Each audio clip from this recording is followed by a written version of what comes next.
Merry Christmas and happy holidays to everyone. Welcome back to another episode of Worldwide Football. As always, I'm your host, Connor Pajuelo, with terrible lighting. Here with my co-host, Matthew Rothman, with slightly worse lighting.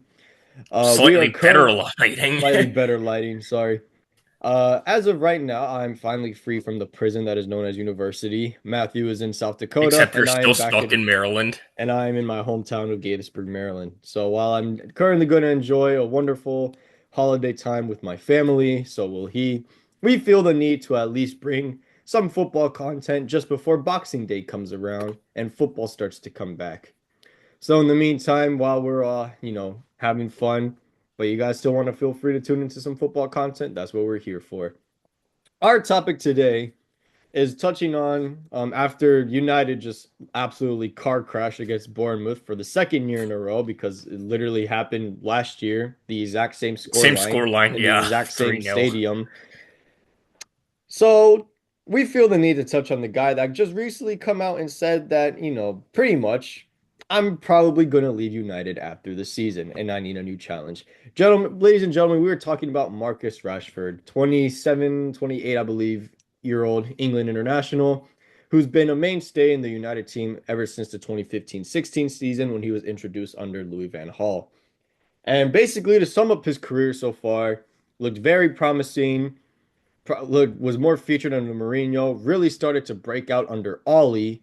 Had a few rough years after that, especially with the appointment of Rangnick. Had one more incredible year after that, but and then after that, just completely fell off the face of the footballing world.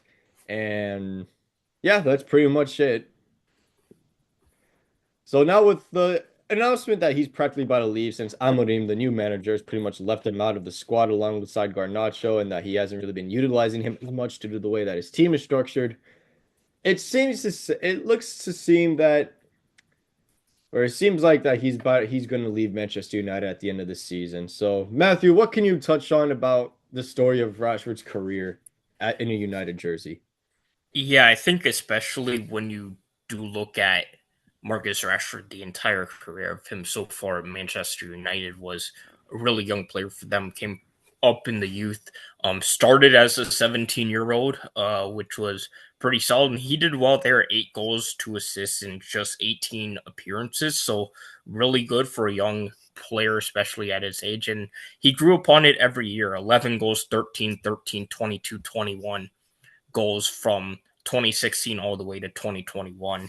So there was progress there. He did a lot of things great for United, was one of their better players during a time where they needed a lot of attack, where they needed a guy up front, whether it was on the wing or up top, where they could depend on. And Rashford was certainly that guy. But after 2021, you know, when Ronaldo came in, when other players also had a lot of pressure to perform as well, Rashford basically like fell off a cliff. Like he went from 21 goals in all competitions in 2020-21 to 5 goals and 2 assists. And keep in mind, he had a career high in assists in 2020-21 season with 13. So To that be was fair, in certainly the very alarming. 2022 season, granted, it was a bit of an off year for a lot of teams, especially Liverpool.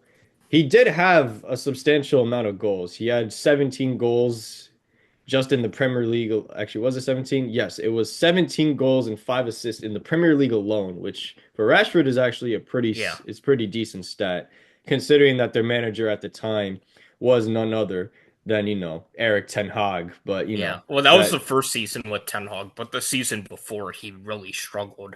Um, and that's where he wasn't getting as many starts, only 18 starts in 2021-22 season under Ollie and then Ragnick. So there was a lot of criticism, especially there, but a lot of fans thought, he'll bounce back despite some worrying signs. The fact that he was struggling just to take players on the left side, he was struggling, like he would fail to track back a lot, which was a big problem with that United side. A, like a lot of questions with how he would do with Ronaldo when we saw that fail. The next season, though, as you said, bounced back really well. 30 goals in all competitions, which was probably his best season up to date. Now that's where a lot of people come in. The purple patch that he had, the few months that he had after the New Year in 2023, he did really well there, um, and was really a big part. He and Casemiro, two big parts of United winning a trophy that season and finishing third after a dismal 2021-22 season. So there was hope there, and then he signs an extension, 300K a week. But after that, he just looks more like the guy from 2021-22, which is a guy who can't really do well on the left side, fails to track back. The effort went down a whole lot. And it was a guy where he went from scoring a ton of goals to a guy where he couldn't even get himself into scoring positions, let alone finish. So that was a big struggle for him, You see, the thing about especially. Rashford is that, maybe you can make the claim that as he got older, as when he was younger, he would definitely have a lot more ability on the ball in order to, and especially his main asset is the fact that he's a runner. Rashford is a runner who will be always looking to sneak in behind the lines, link up with the ball, try to finish and score. Problem is, like you said, on the left-hand side, in terms of football technicality and dribbling, not exactly the best as you would look for in like a pure type of winger, like the likes of, Yeah. Nico Williams, freaking uh bad example, Joao Felix, Jadon Sancho, even though he was also a Kabara. failure at United, Kvaratskhelia, Rafael Leao, you name it. Um, and of course, putting it up top, which all he tried to do later in his tenure was an absolute failure. Especially going in that season of COVID to where Rashford was not putting up any shots because him at striker was practically useless because he doesn't have that. He's like Timo Werner as a pure nine. It Yeah, just he's doesn't more of a work. runner, yeah. Because Hmm. like he can't really he's not like his link up wasn't the worst, but he's certainly not that type of nine that can sort of link up with all the wingers as well. Yeah, it's not As let's say Kane if they had essentially is what Harry he's Kane, saying. yeah. Which is why Harry Kane was also wanted by United for a very long time before he went to Bayern. But but yeah, no, further along you saw with he was definitely more involved with his best coaches that he worked with was definitely Ollie during the beginning of his tenure and Ten Hag in his first season. Everything Yeah. after that was just more or less just kind of average, to be honest with you. Like people really thought, like I thought, especially because Louis Van Gaal, especially with Mourinho, that he was a player that showed a lot of promise, and for a United side that was already like dead, I think he was like a bright spot in that team. And when after getting when you had the likes of Zlatan, he was injured, Rooney was old, Lukaku was mid, Martial was always on the hospital bed. It was up to Rashford to really like, take the reins and really help lead that front line. I don't know why they gave him the 10 shirt. Maybe that might have been too much pressure on him. Who knows? But yeah, but then the whole contract extension.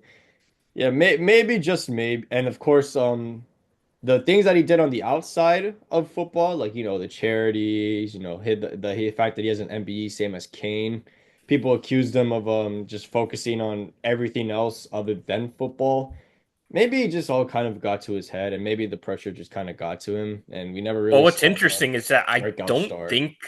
I don't think the media like towards Rashford was that bad, which I think sort of should have helped him in the sense the past two seasons, even when he wasn't performing, where there was a lot of pressure on Ten Hag, there was a lot of pressure on a guy like Casemiro when he wasn't performing. No, I But think the media might have been unfair. Remember, in the Europa League where they lost against Villarreal, towards that whole season, I mean, granted, his form was bad, but also he played throughout an injury damn near the yeah, entire time. But you were but I saying? don't think but I don't think like especially if you look at the last two seasons, like you'd see more of the media pointing the finger at, it's Ten Hag's fault, it's Casemiro's fault, or these players aren't good enough, Harry Maguire.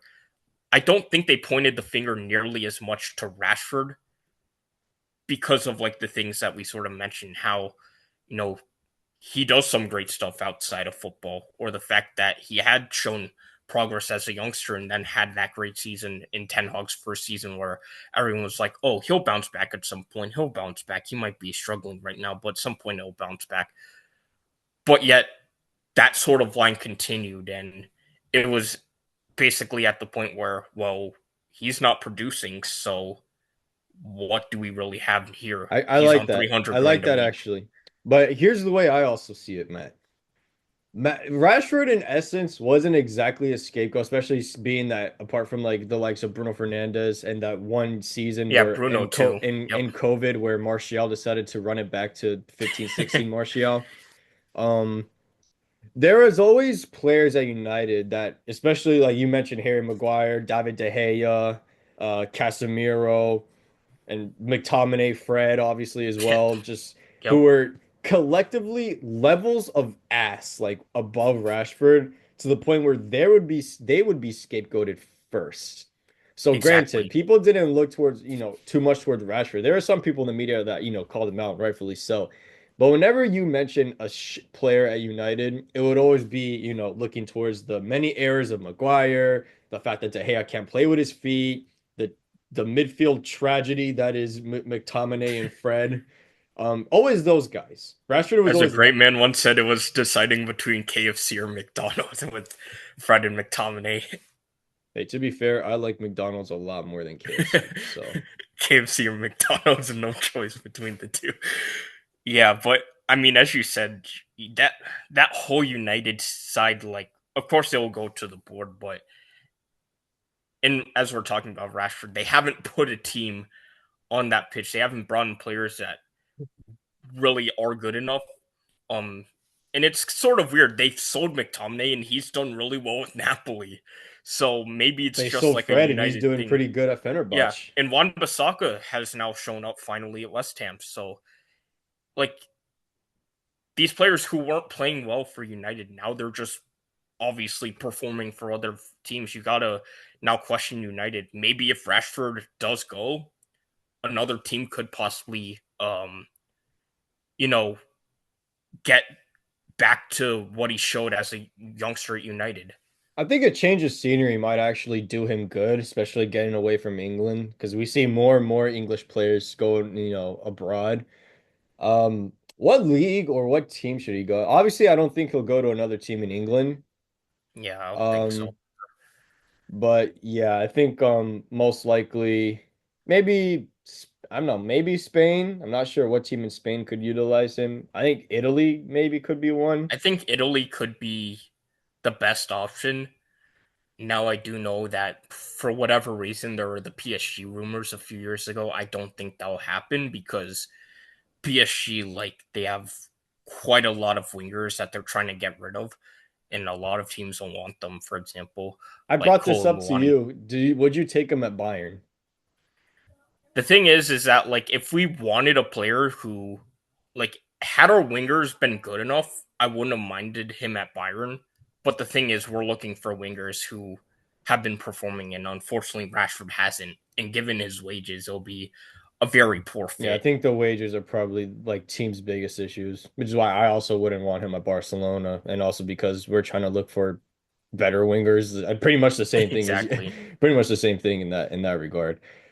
So I don't know. I'm trying to think of teams that could utilize him to his strengths. Maybe AC Milan. Would Napoli? I don't think Napoli needs I him. don't think Napoli really needs one. Um, but yeah, you would be looking at an AC Milan possibly as an example. I don't think Inter would need him though. Unless he played as a second striker or could play in a two-strike partnership, which I'm sure he could. I I mean, don't think maybe that'll happen. Juventus. I think Juventus Juve could be a decent one. could be Yeah. a possibility. Mm. Yeah, it's all speculation, honestly. So it really Yeah, just because obviously the last couple of games Rashford hasn't featured, and who knows if he'll feature again throughout the season. I'm sure he will make an appearance eventually because I mean, United are just absolute dumpster fire, and granted that the rest of their attackers are like levels of ass, just freaking Hoyland, freaking Xerxes. Don't even get me started on Garnacho. I don't know why they're this getting brother carried gets hyped. literally. It's like when Rashford was a youngster. They're getting carried by youngsters now. Ahmad Diallo, probably their best attacker at the moment. Yeah, and That's how sad it is. there'd be times where he'd even play wing back and he'd Yeah, still be the guy to put up numbers. So you tell me you cannot get carried by only Amad Diallo. And granted, even if Rashford's in poor run of form, you cannot tell me that he's not better than the other forwards that are currently misfiring at the very moment. And We'll it's see that come basically, Boxing you Day. know how Chiellini said, it's the history of the Tottenham. Well, basically, it's about to be the history of United with how terrible, like, they're developing their players. Well, in fairness, their youngsters have always done well, but when it comes to bringing players in, they've done Oh really yeah, their poorly with recruitment is them. awful. We know Recruitment's this. terrible, and then like when they get rid of them, they perform well for other teams. The story of Exactly. United, basically. Yeah, the also story of United is there's a mice infestation and and there's leaks continuing to come To down. be fair, Can I've you known guys that since I went destroy there that last stadium year. already? Literally, It's I've happened known that last since year I went there too. last year. Yeah, it was terrible because like you could tell that entire stadium's just totally run down. Like I sort of feel bad because it's a historic and a good stadium, but it's just poorly kept. And honestly, it's gone. That ship has sailed to the point where you at this point you have to get rid of it. Hmm. Well, everyone, Merry Christmas. I hope everyone has a wonderful time with their families and loved ones. And we will see you guys for the upcoming new year. It should be great. Tune in for Boxing Day and the rest of the games coming up very soon. And feel free to follow us on all of our social media, like, comment, subscribe for more. And we'll be back with some more football related content after Boxing Day and the new year. Thank you guys very much. Have a great holiday.